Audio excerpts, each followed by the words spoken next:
Hi friends, you know who it is. It's me, Miss P.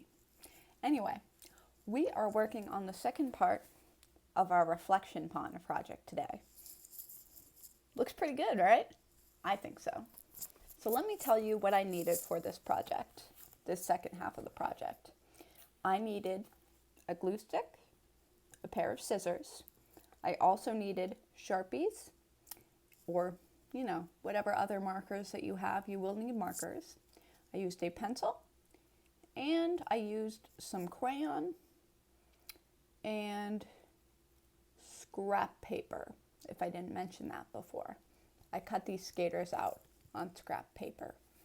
I also used this piece of construction paper to mount my copy paper on, but you don't need to do that. I have 3 expectations for this project. One is that I want you to have 2 ice skaters, at least. You can add more if you like. 2 is I want your ice skaters to have different poses. 3, I don't want any stick figures. In this video, I'll show you how to start with stick figures and create sort of more realistic people. So don't worry if you feel like you can only make stick figures. That's pretty much it. Let's get started. All right, everybody. I'm starting with a piece of scrap paper and I am going to draw a stick figure in action. So I'm drawing the stick figure and you can see that I add knees to it, and I'd also like you to add elbows and a little bit of space for a neck, because we're going to translate that stick person into a fuller image of a person when we flip it over, and I'll show you how we do that in just a second. But here's my second figure. I want both of these figures to have different poses. I wish I gave this one a little bit more of a neck. I ended up regretting that because later when I tried to make a real person, I didn't have as much room left for the neck. So if you see that one, I'd advise against making it so neckless. But now that we have those, we can get started translating them into some realer looking people. And here we go, we're going to start doing that. What I'm going to do is I'm going to take a Sharpie and I'm going to outline like some flows around these little bodies that I made with sleeves and jackets and things like that. So I'll do that, and that's pretty self-explanatory. Depending on what kind of outfit you want your ice skaters to wear, you can draw the outfit that way.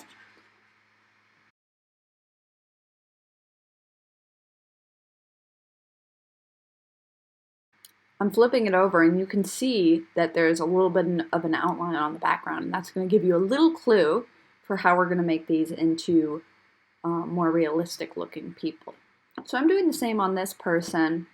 I used colored Sharpies for this. I sort of wished I used black and white, and actually when I did this pink colored Sharpie, because the camera gets so blown out, the light looks so blown out, you couldn't even really see in this video. But I'm outlining this in pink Sharpie, so when I flip it over, I have a little bit of an outline that I can use to draw the rest of my ice skater. I didn't have room to put ice skates on my other ice skater, so I ended up adding them a little bit later.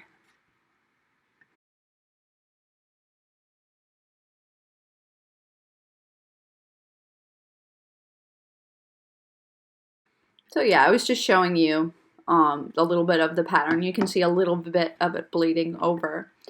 But those give me people-ish looking outlines. And then I'm going and I'm going to draw some hands added to that. I have my hands sort of clasped together in a sort of ballet pose here.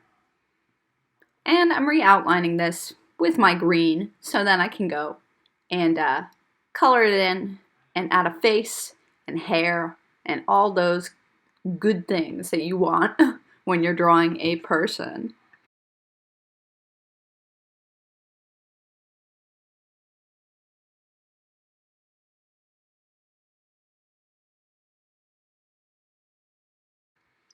I like using crayons a lot for this because I just have so many color options with my crayons. So when you're doing this, you can use markers, you can use crayons. My crayons, I can get some fine lines in there, and I just end up liking that a little bit better than markers. It's your preference, but I'm doing some of the little details with a very fine point Sharpie.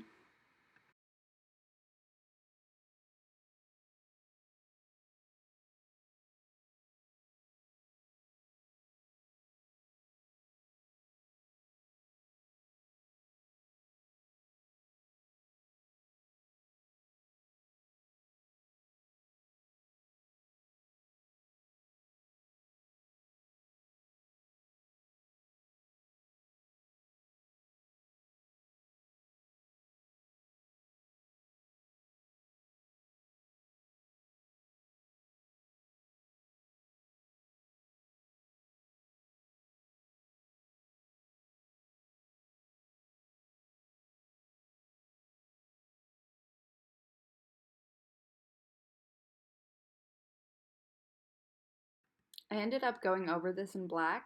Um, I should have done that in the first place, and I wish I used my thin tip Sharpie. But you live and learn, and it still looks pretty good, outlined with the black Sharpie. I like a black outline on my work. You do not have to create a black outline.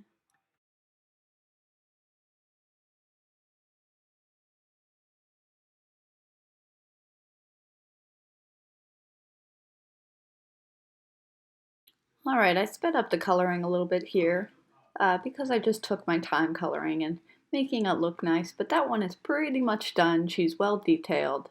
So I'm going to do the same here, but I'm starting with my thin tip Sharpie, which I had wished I did on my other thing because it just makes such a nice clean outline. I would advise using this thin black Sharpie and giving your stick figure more of a neck like I did here. Because this one, I think, is just going to end up looking a little bit better than the first one I did.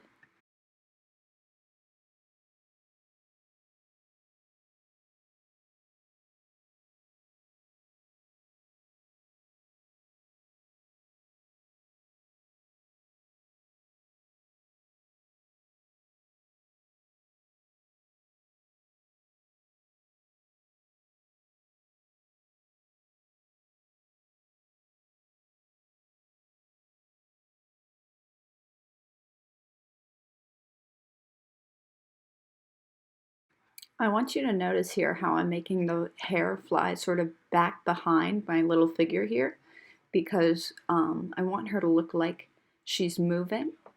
And when you're moving around on an ice skating rink, obviously your hair wouldn't be lying flat. It would be kind of moving back behind you. So I would consider that when you're drawing the hair. If your figures are going to have long hair, it should be sort of flying back behind them.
Okay, now my two figures are all finished.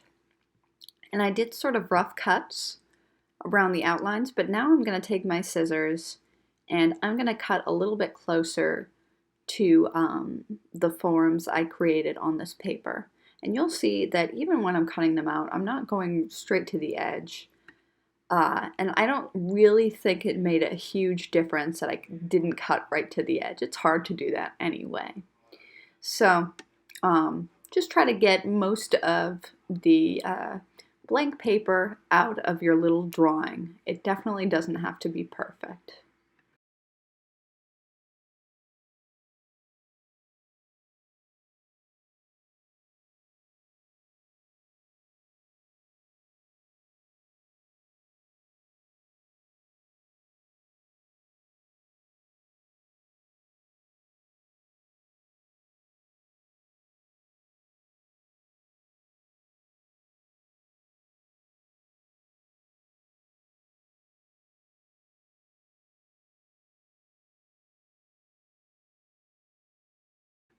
Okay, my figures are all cut out and they're looking cute.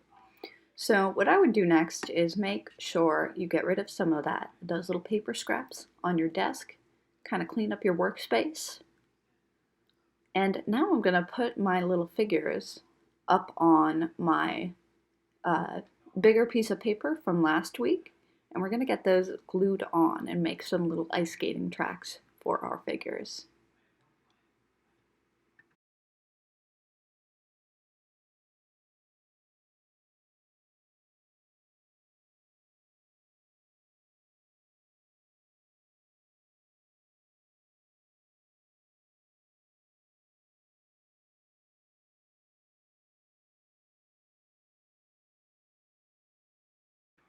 Oh, you want to take note of this, I would say. So I drew some little paths where the character's ice skates would be going against the ice.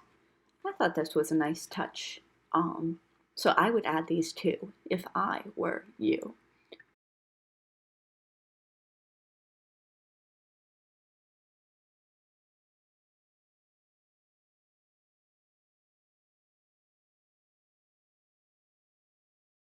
And of course now I need to actually draw the ice skates on the bottom of my second little character right here.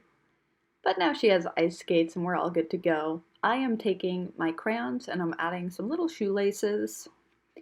And it's looking pretty good so far. I'm going to do a little bit more of a touch-up on the trees with my green Sharpie because I was still feeling that my trees were kind of faded. You do not have to do any more touch-up. Technically, the touch-up really should have been done last week, but I wanted to add a little bit more.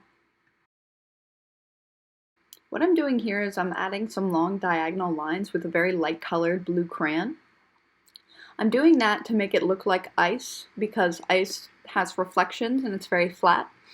So I think that the straight lines are a good indicator of that. I'm also adding some little snowflakes just to spice it up a little bit more, make it more interesting.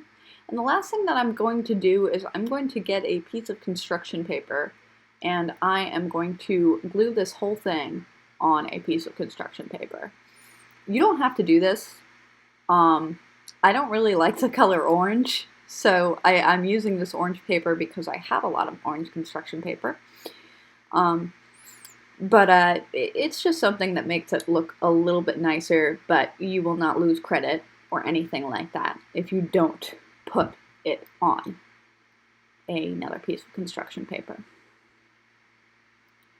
But once I sort of flatten it out and put it on my paper, I am pretty much done, and I'm liking the way this looks. I'm excited to see yours too. I hope you enjoyed this project, and I'll see you soon. Bye-bye, guys.